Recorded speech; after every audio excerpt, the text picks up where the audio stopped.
Hey, what's up everyone? Ethan with Mark Rodney Productions. We got another studio tour for you today. And I'm really excited about this one because this is one that I put a lot of thought into and spent a lot of time building out from inspiration all the way through to what we see today.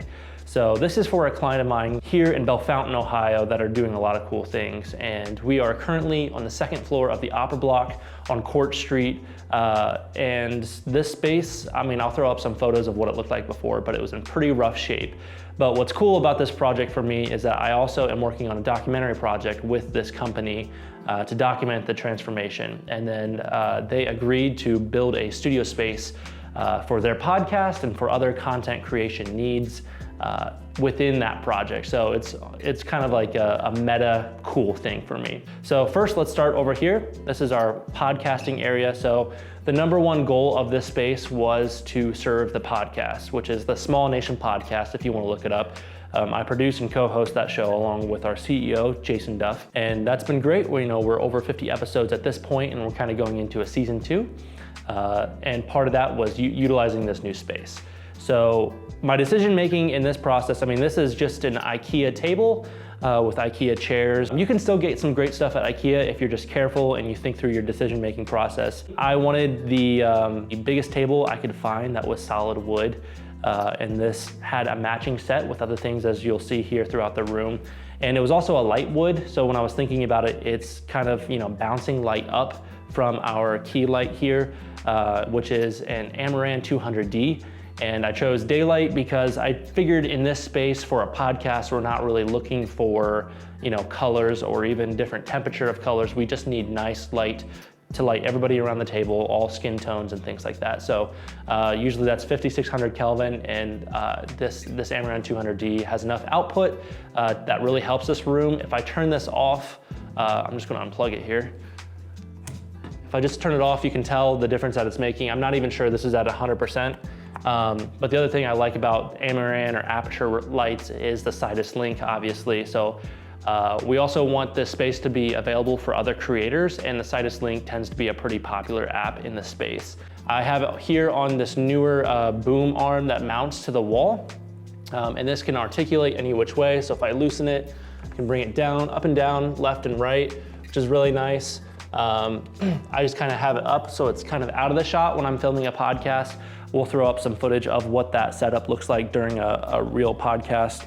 In early conversations, we had the electrician put up boxes higher because we knew that it was going to be used in this way. Really happy with the stand though. Keeps stands off the ground and just less cluttered. This is the acoustically treated slat wall.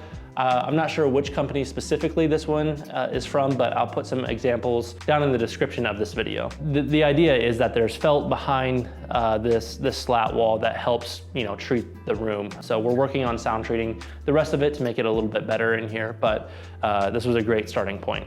There are matching chairs that go with this table, but I decided I want something with a little bit more material, something you can sit upright at.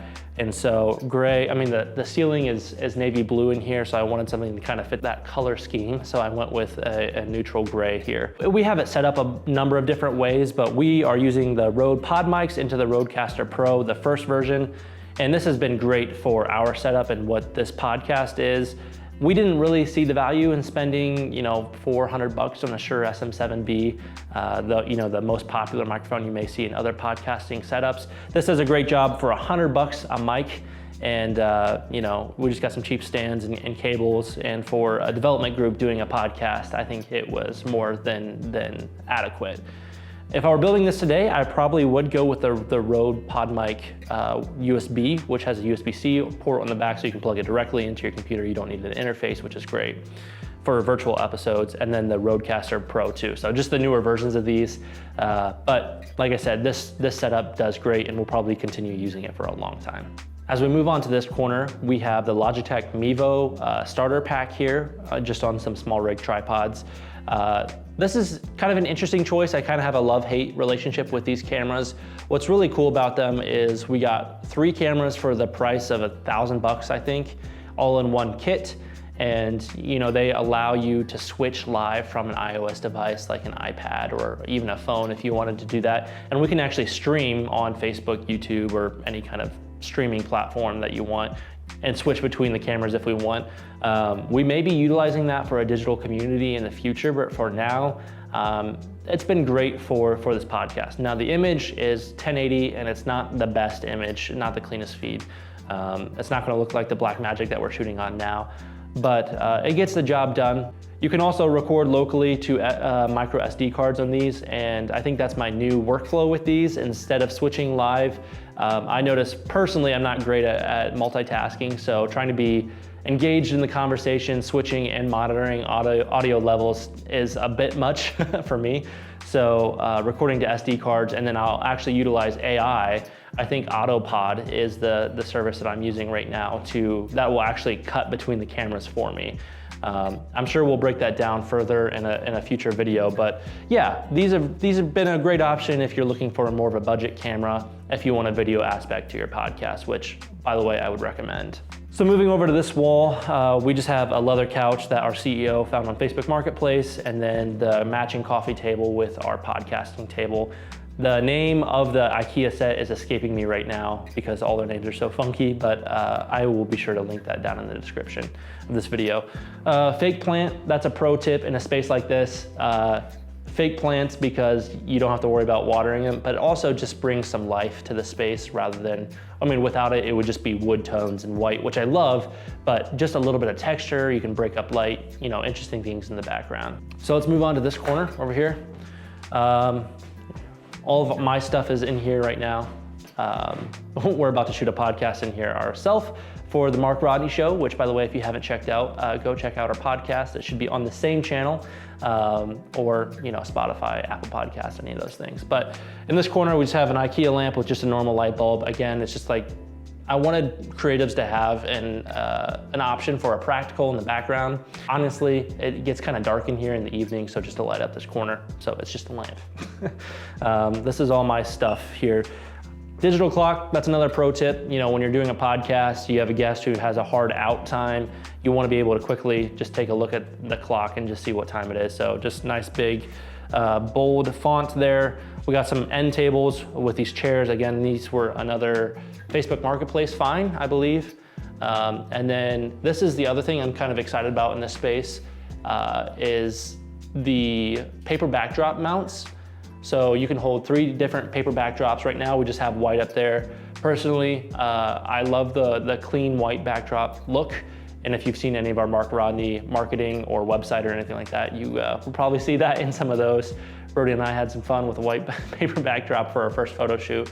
But yeah, this is great. So essentially over here, they just, you can pull the chain and it rolls down and gives you just a nice clean slate. We may put a green screen up here at some point. We may put other colors, just depending on what the client wants. I just wanted to start off with a neutral color. And in this corner, nothing too special. It's just a metal cabinet, but it is lockable. I think I got this one from IKEA. But if other people are using this space, I wanted somewhere that we could put all of our equipment in case we didn't want people to have access to that for any reason. The last thing I want to say about this space is the lights. The house lights that we use in here are also acoustically treated, so that just helps a little bit more. That's just a little something that they've done for the co-working space, which this studio exists in. They do that in every office space, which is nice, and they also have a noise cancellation system out there, so essentially generates white noise and it kind of bounces against sound waves, so to prevent sound from getting in here, which is kind of interesting technology. I think you see it a lot more in like factories and things like that. Well, thanks for checking out our studio tour today. I'm really excited with how this one turned out, and I'm excited to make some content in here. I'm sure you'll see some podcasts of our own in here in this space, or you can check out the Small Nation podcast to see what that looks like. The studio is in the Opera Suites by Build in Bellefontaine, Ohio, and we want to make this space available to other creatives. So I'll be sure to put some of those links on how you can book this specific space in the description as well. I think that's pretty much it. Anything else you want to add? Bye. Brody's arms are probably killing him at this point.